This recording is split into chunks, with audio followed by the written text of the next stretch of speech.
Il y a quelque chose que personne ne dit sur le temps qui passe après une séparation. On dit le temps guérit, on dit le temps arrange les choses, on dit laisse faire le temps. Comme si le temps était neutre, comme si le temps passait de la même façon pour tout le monde, comme si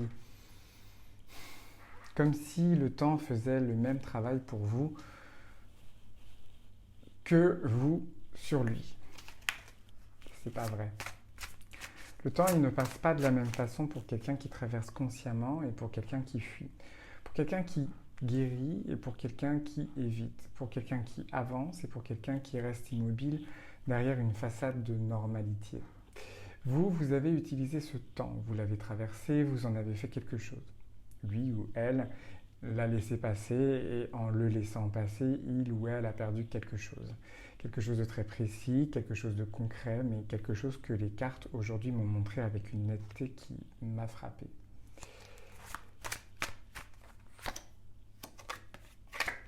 Il perd votre trace. Pas d'un seul coup, pas brutalement, progressivement, comme quelque chose qui s'estompe. Non pas parce que vous disparaissez, mais parce que vous évoluez, parce que vous êtes devenu quelqu'un qui ne connaît pas. Ce que nous allons explorer aujourd'hui, c'est ce qui, chaque jour, passe lui coûte vraiment, ce qu'il perd sans le nommer, ce qu'il refuse de voir et que l'univers voit pour lui. Allez, restez là. Avant d'aller plus loin, je veux reconnaître quelque chose. Il y a peut-être des moments où vous avez eu l'impression que le temps jouait contre vous. Des moments où vous vous êtes dit, plus ça dure, plus c'est fini, plus les jours passent, plus il oublie, plus le silence s'installe, plus le retour devient improbable. Comme si le temps était votre ennemi, comme si chaque journée supplémentaire de distance creusait un fossé le plus grand, le plus difficile à traverser. Et peut-être que quelqu'un vous a dit, si ça fait longtemps, il ne reviendra pas, passez à autre chose, le temps qui passe est une réponse en soi.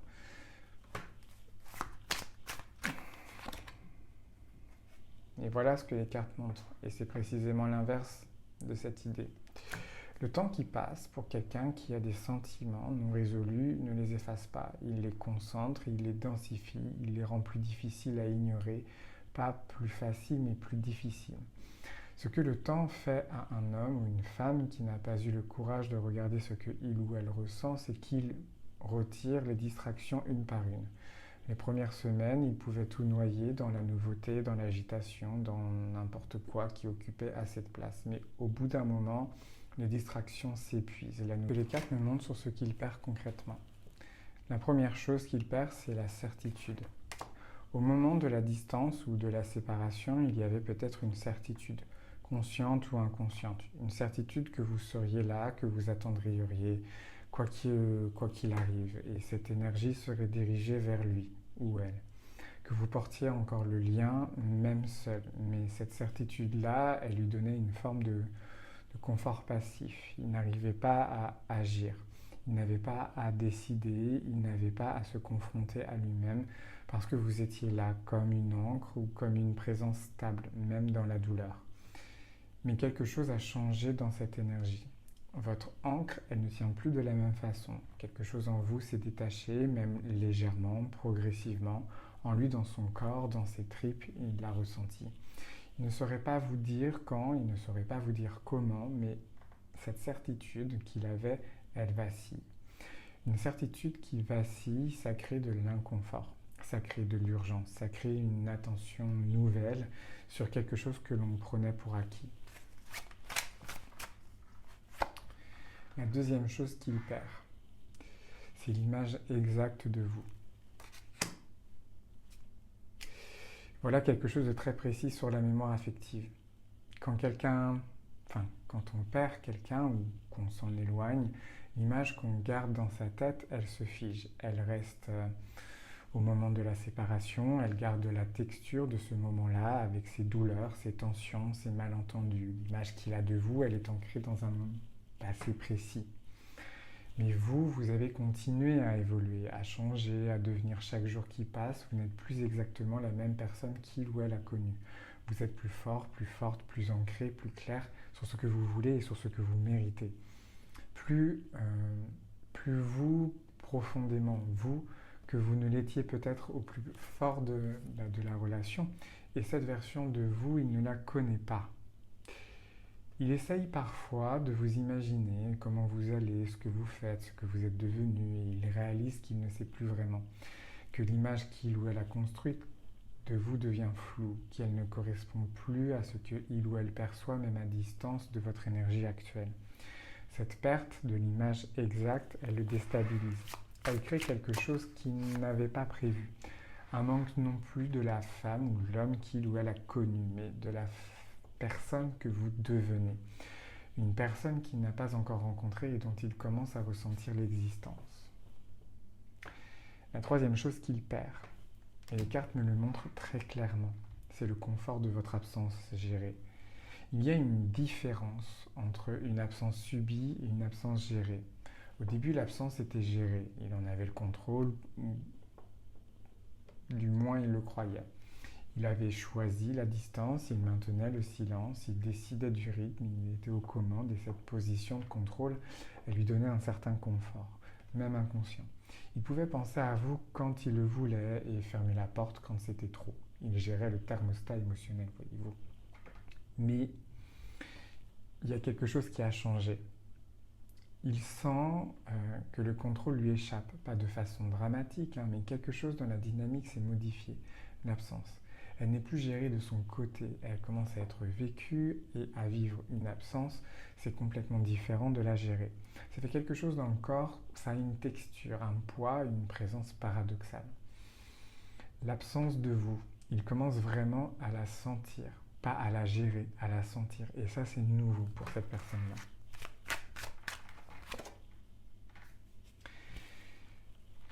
Les cartes me montrent ce qu'il refuse d'admettre dans tout ça. Il refuse d'admettre qu'il a fait une erreur de calcul. Au moment de ses choix, il a fait un calcul, conscient ou inconscient. Il a estimé que la distance valait mieux, que les choses s'arrangeraient d'elles-mêmes, que vous seriez là dans le meilleur des cas, ou que la vie continuerait dans l'autre cas. Il a sous-estimé quelque chose, il a sous-estimé que vous représentiez vraiment dans son quotidien, dans sa stabilité émotionnelle, dans sa façon de se voir lui-même. Et maintenant, les données réelles lui reviennent. Pas les données qu'il avait calculées, les données réelles. Et les données réelles, elles ne correspondent pas à son calcul initial. Il a perdu plus qu'il ne le, il a perdu plus qu'il ne le pensait perdre. Ce qu'il refuse d'admettre, parce qu'admettre ça, c'est admettre qu'il ou elle avait tort, et admettre qu'il ou elle avait tort, ça demande une forme de courage qu'il n'a pas encore entièrement. Ça demande d'abandonner la narration confortable, ça demande de se regarder en face, vraiment en face, sans les filtres de l'ego. Il n'en est pas encore là, mais il s'en rapproche.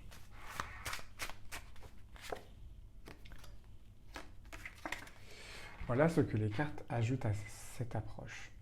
Il y a un moment, et les cartes me le montrent, où la résistance devient plus coûteuse que la vérité. Résister, ça demande de l'énergie, ça demande de maintenir une narration. Ça demande de repousser ce qui remonte et ça demande de justifier ses choix encore et encore et encore et encore et intérieurement, face à une conscience qui pose de plus en plus de questions. Et à un moment donné, cet effort de résistance, il dépasse le coup de simplement admettre ce qui est vrai. Ce moment pour lui, il approche, ou elle approche. Les cartes me le montrent comme une pression qui monte, pas comme une décision, mais une pression intérieure qui augmente, qui cherche une sortie, qui demande à être reconnue. Ce qui sort de cette pression, l'avenir le dira, mais la pression, elle est réelle. Elle est là et elle travaille. Voilà ce qui est essentiel que vous compreniez sur votre chemin, position en ce moment. Vous êtes en train de gagner quelque chose que vous ne voyez peut-être pas encore. Chaque jour qui passe, où vous continuez à avancer, où vous gagnez de la distance intérieure, pas la distance froide, pas l'indifférence, la distance saine. Celle qui vous permet de voir la situation plus clairement, celle qui vous donne la perspective que la douleur immédiate ne permettrait pas d'avoir. Et cette distance-là, elle change quelque chose dans votre énergie. Elle vous rend plus libre, pas encore complètement libre peut-être, mais plus libre qu'avant. Et cette liberté, elle se sent, elle s'émet et elle se perçoit à distance. Les cartes me montrent quelque chose de très concret sur votre pouvoir d'attraction en ce moment. Voilà ce que peu de gens comprennent sur la dynamique entre deux personnes après une séparation. Quand on est dans la douleur active, dans le manque intense, dans l'attente tendue, on émet quelque chose, une énergie de besoin, une énergie de recherche, et cette énergie-là, elle peut repousser ce qu'elle cherche. Parce que l'énergie, le besoin, elle crée de la pression, et la pression, elle génère de la résistance. Mais quand on commence à se détacher, quand on commence à se recentrer sur sa propre vie, on émet quelque chose de complètement différent et une énergie de plénitude naissante. Une énergie de quelqu'un qui n'a plus besoin, mais qui peut choisir. Et cette énergie-là, elle est magnétique, vraiment magnétique. Elle attire plutôt qu'elle ne repousse et elle intrigue plutôt qu'elle n'étouffe. Vous êtes en train de passer d'une énergie à l'autre. Et lui ou elle le perçoit, même à distance, même sans que vous fassiez quoi que ce soit.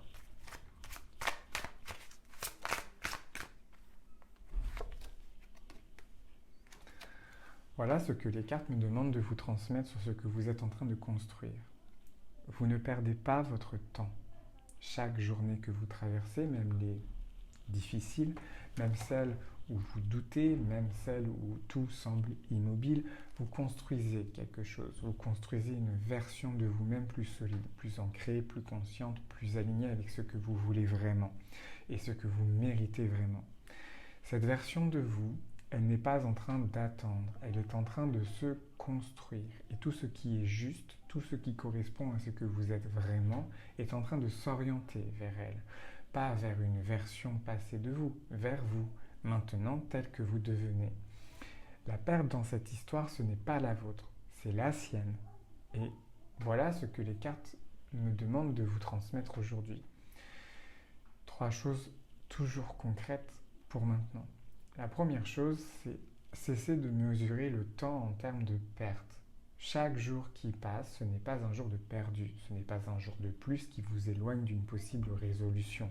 C'est un jour de gagné, un jour de plus où vous avez continué à avancer, un jour de plus où vous avez choisi votre dignité, un jour de plus où vous avez remis de l'énergie dans votre propre vie. Ces jours-là, ils s'accumulent, ils construisent quelque chose et changent la façon dont vous les comptez en fait. La deuxième, ne comblez pas le silence avec des actions précipitées. Il peut arriver un moment où la tentation de briser le silence devient forte, où on se dit peut-être que si je fais quelque chose, si je relance, si je donne un signe, ça accélérera le mouvement. Résistez à cette tentation.